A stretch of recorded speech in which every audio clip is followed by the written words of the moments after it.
Hey everybody, welcome to the next episode. 4 is already starting, as you can tell here.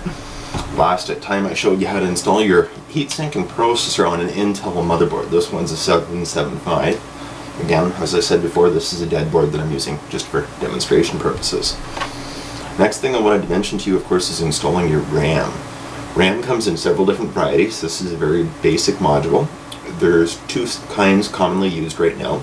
One is referred to as DDR2, and another one is referred to as DDR3. These memories are not the same. When you pick out your motherboard and processor, you of course want to make sure that you choose the right kind of memory.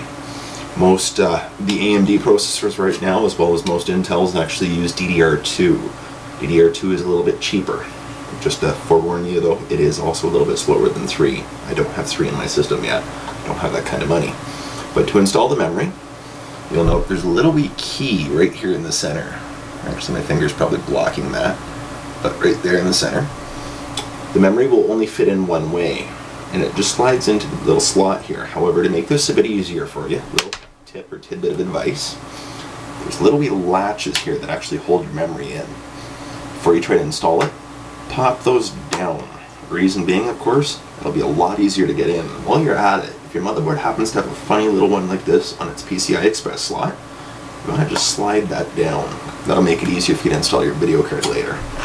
So of course, to install your memory, take your stick of RAM, just hold it up like this next to it, match up that little slot, and then just line it up and slide it in. It will actually just sort of sit in rather nice and easily. Once it's in, just use your thumb and forefinger like that, give a little squeeze. The latches will actually lock it in place for you. Next thing I wanted to mention for you is when you go to mount your motherboard. Now, of course, right now this is pretty much ready to be installed. Everything's set up for you.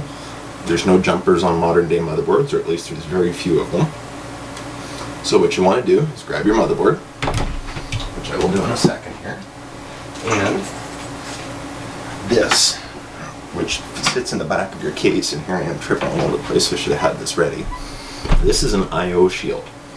The whole point of this, of course, is to provide a little bit of extra support to the back panel of your motherboard here, and just to help keep the dust out, honestly.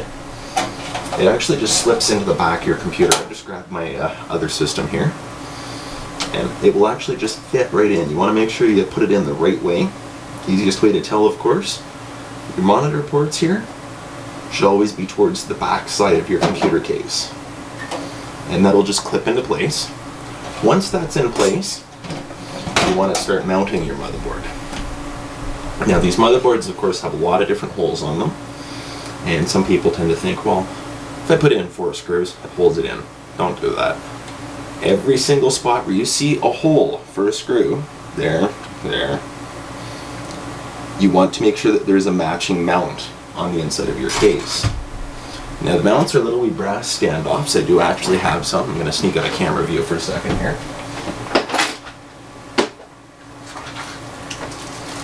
The ones I have are actually nickel plated. Why? Because I like to be fancy. But these just screw into the back of your case. There's actually holes pre-drilled and pre-threaded in the back. You want to actually just use your fingers to tighten these in. You just screw them into place, make sure that they match up with the holes in your motherboard.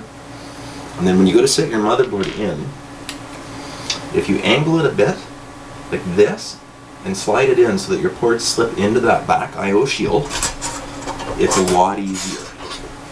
Again, you want to install the motherboard first before everything else. The other thing is when you install your motherboard, I'm just going to hold this like this to show you, the I/O shield sometimes has these little wee fingers on it. These are actually just to provide a little bit of extra stress relief for your computer. Make sure that they are not sitting inside your ports. If the shield happens to go in the wrong way, and this is going to be hard to show, but it is possible, that little metal finger can actually go inside, for example, your network port or inside one of your USBs and cause a small short. So again, just slides in. Want to make sure that that finger is on the outside and screw it into place. That concludes this part here. Next up, I'm going to get into showing you a couple tricks when it comes to your hard drives and such. For the remainder of these videos, I'm actually going to be using this computer system. It's already being put together somewhat. Your motherboard is being mounted. This one happens to be an AMD. Just to let you know, if you want to build your own computer system, AMD is much cheaper than Intel. A high-end AMD processor right now, the top of the line one, will actually run you about 200 bucks. That's for a 6-core processor, rather fast, supports DDR3, really nice. Top of the line Intel processor can actually cost you over $1,000. As a matter of fact, you can actually hit up to $1,200 to $1,500 for a desktop processor that'll fit into your home computer. This is not a server chip we're talking about. Intel's kind of the Porsche. I'm cheap, I like AMD, and they perform just as well. So now you have an idea of how to mount this in. Next up, I'll show you some basics and installing some other components. Although before I do forget, I wanted to quickly show you something here. This is actually an AMD retention plate. This is actually the part, if you will, that you'll see on an AMD motherboard. Well, this black piece anyways. And that goes around your CPU socket. Whenever you want to attach AMD processors, AMD doesn't have little clips like Intel does where you just simply put them in. They actually have little tabs here. All you want to do then is just latch those heatsink tabs on there. And again, I'm using an old AMD processor. And they just go on like that. Usually some form of pressure will hold it into place. In this one's instance, it's actually got little screws that you use to tighten or clamp it down. Do not over tighten any screwed in heatsink.